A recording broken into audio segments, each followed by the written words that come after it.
the opportunity to submit or make a submission to the Judiciary Committee. I now turn to Dr. Wenstrup. Thank you, Mr. Chairman. Lieutenant Colonel Vindman, thank you very much for being here. As an Army colonel who served a year in Iraq, I appreciate your service and the sacrifice that you made during that time, and I know the environment. And I understand and appreciate the importance of chain of command. In your deposition, you emphasized the importance of chain of command. You were a direct report to Dr. Fiona Hill and then Mr. Tim Morrison, and they were your seniors, correct? That is correct. When you had concerns about the 725 call between the two presidents, you didn't go to Mr. Morrison about that, did you? I immediately went to John Eisenberg, the lead legal counsel. So that doesn't seem like change of command. So in the deposition with Mr. Morrison, page 58 to 60. Congressman, excuse me, please allow Colonel Vindman to answer. Yeah. So I reported it to John Eisenberg. I attempted to report it to Mr. Morrison. Okay, thank you. He didn't avail himself, and at that point, I was told not to speak well, to anybody else. Well, he did avail himself, and I'll get into that. Please allow the witness to finish. Colonel, are you finished with your answer? Yes. Thank you. Okay. In the Morrison deposition on page 58 to 60, the question was, do you know if anyone else on the call went to Eisenberg to express concerns? And the answer was, I learned based on today's proceedings, based on open source reporting, which I have no firsthand knowledge, that other personnel did raise concerns. Question, who? Based on open source, without firsthand knowledge, Alex Vindman on my staff. The question then, and he reports to you, correct? Answer, he does.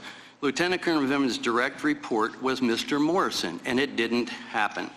Lieutenant Colonel Vindman, in your deposition, page 96, the question was, okay, after the call on 725, do you have any discussions with Mr. Morrison about your concerns? Answer, after the call, per the exercise in the chain of command and expressing, I immediately went to the senior NSC legal counsel and shared those concerns. That would be Mr. Eisenberg, correct? I'm sorry, my lawyer was talking. Could you say that again, please, Doctor? You went to Mr. Eisenberg. You've already said that, so we can go on. And you are not a JAG officer. You're not a lawyer.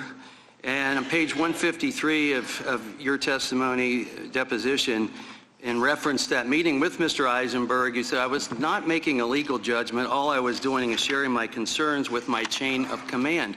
Yet we've established that your direct report is to Mr. Morrison. So let's establish your role and your title.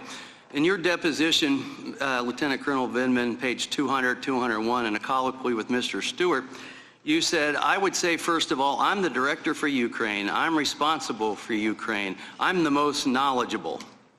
And I'm there for the National Security Council and the White House. Are you the only one of the entire universe of our government or otherwise that can advise the president on Ukraine?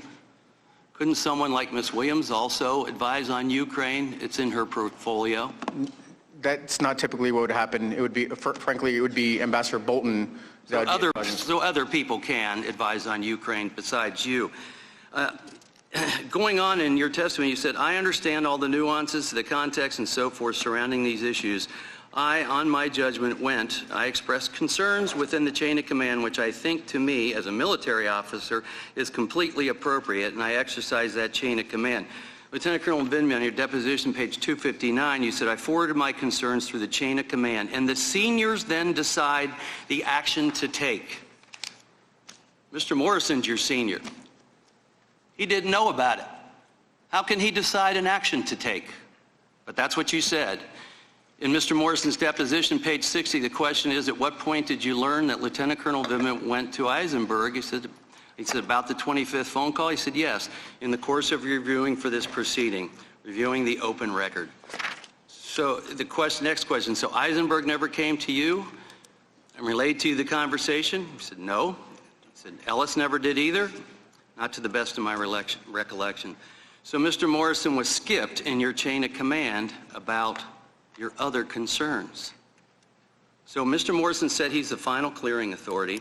He said he saw your edits. Do you remember if all of the edits were incorporated? And he said, yes, I accepted all of them. That's on page 61, 62.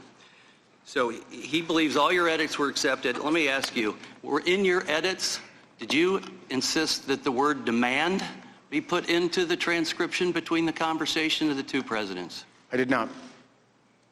But you did say that in your opening statement today. Thank you, and I yield back. He needs some milk.